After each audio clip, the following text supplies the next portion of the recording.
So yeah, this one's really late. All I can say is, being sick really sucks. But I finally managed to work my way down to the theater to see this one. And is it as amazing as everyone else says it is? Almost. Alright, before you get out the pitchforks, just hear me out. But before that, as always, a quick thank you to my patron over on Patreon. And if you enjoy the content I make and would like to offer your support, then for as little as $1 a month, you can get your name listed right here at the start of every video. Link to that in the description below. Alright, let's get into the actual review. Everyone keeps telling me how my story is supposed to go. Nah, I'm gonna do my own thing.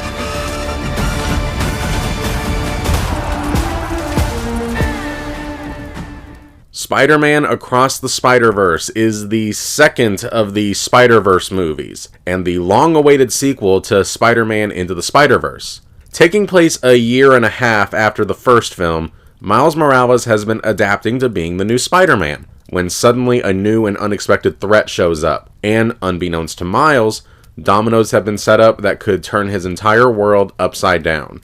This film is getting a lot of positive buzz, and honestly, it's not without warrant. This film does precisely what a sequel should do. It builds on top of the characters and their development rather than merely repeating the first one again. And on top of that, the stakes in this one have been appropriately raised. Once you find out exactly where this is going and what the film is building towards, you realize, yes, this was the absolute perfect place for the story to go. And the core conflict is actually an interesting angle to tackle. This film actually does raise some interesting questions about what it means to be Spider-Man and who gets to decide what makes Spider-Man Spider-Man. So there is a little bit of subtle deconstruction and meta commentary going on in the story that I greatly appreciate. And this film also carries over the stuff that made the first film so enjoyable. The characters from the first film that return are just as great as they were. Miles Morales is an excellent character, and his struggles with his identity are very relatable. Gwen Stacy is also back, and she's great in this. And she has great chemistry with Miles. Their two personalities work off of each other wonderfully. And the drama that they go through feels very organic and not the least bit forced. And we also get to see some fun new versions of Spider-Man, like Karan Soni is a hilarious Indian version of Spider-Man, and Daniel Kaluuya as Spider-Punk. And just like the previous film, this film is gorgeous. This film, more than any other superhero film, feels like a comic book that has come to life. Not only that, but they also shift the art style depending on the world and the character that we're looking at. And they actually use the animation art style to enhance scenes in ways that you really can't in live action. Using color to really set the mood and illustrate the emotion of a scene. And the comedy in this is on point as well.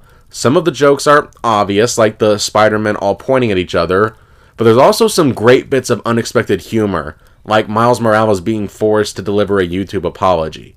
Man, the idea of that alone is absolutely hysterical. So yeah, the characters are enjoyable, the writing is very smart, it's visually interesting, it's funny, it's both dramatic and also very fun.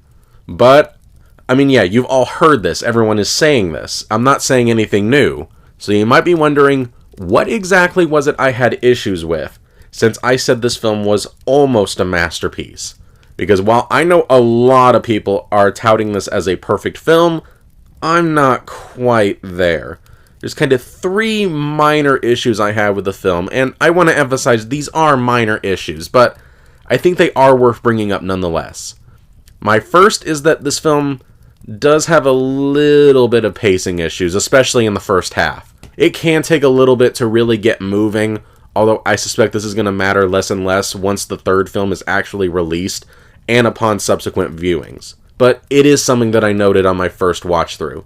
The second, and this one I don't think is going to go away with repeat viewings, is that sometimes there is just way too much happening on the screen at once. It can get so busy and so jam-packed and filled with stuff that it can honestly get kind of exhausting to look at after a while. Now, when this film finds that balance of fast-moving and visually interesting, it's wonderful, but sometimes they do go overboard with it.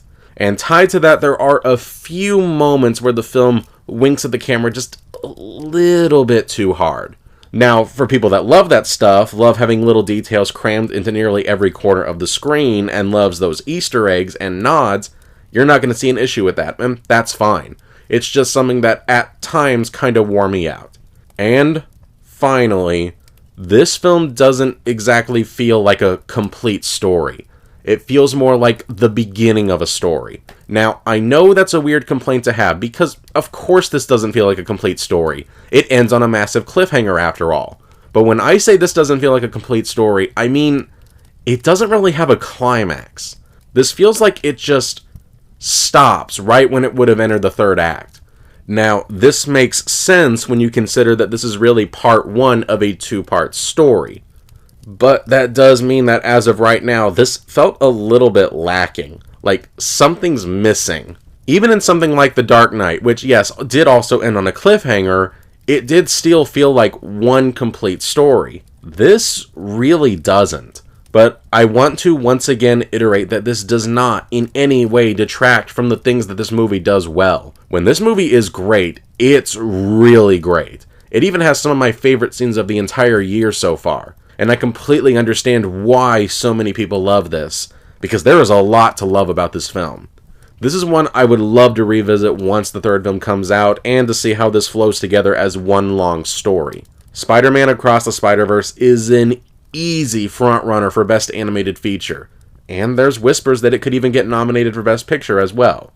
We'll see how that plays out, but honestly, I would not be upset if it is. Because, yeah, this is a really great film. Fans of the first Spider-Verse film will really like this, and if they manage to stick the landing with the third film, we may very well be looking at the best superhero trilogy of all time. Spider-Man Across the Spider-Verse gets a full shot. And I guess that's it for now. Thank you so much for watching. As always, if you want to see my early thoughts of any film I watch, or to read more of my reviews, make sure to check out my Letterboxd account. The link to that is in the description below. And make sure that you're subscribed so that you don't miss any upcoming reviews. Have a good day, and I'll see you next time.